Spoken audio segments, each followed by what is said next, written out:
angka kemiskinan di Aceh juga terus menipis, terus menurun.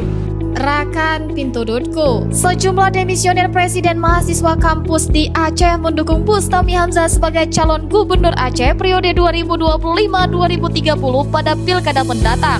Mantan Presma Universitas Islam Kebangsaan Indonesia Biren Muhammad Mutakin menilai Bustami Hamzah adalah tokoh Aceh yang memiliki kemampuan untuk menurunkan angka kemiskinan yang masih tinggi di Tanah Rencong.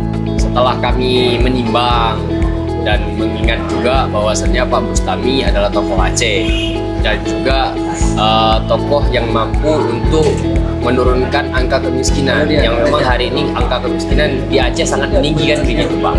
Harapan kami dengan adanya sokongan dari kawan-kawan itu bisa terbuka pikiran bahwasannya terlihat ada yang menyokong Pak Bustami, yang mendukung Pak Bustami, tetapi jangan semata-mata ketika nanti sudah menang kan seperti itu.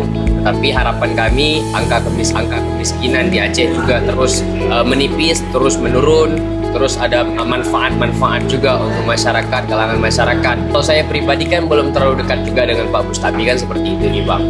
Tetapi sepengetahuan saya secara administratif, secara biografi beliau untuk memimpin Aceh selama belakangan ini sepertinya itu sangat bagus Bang.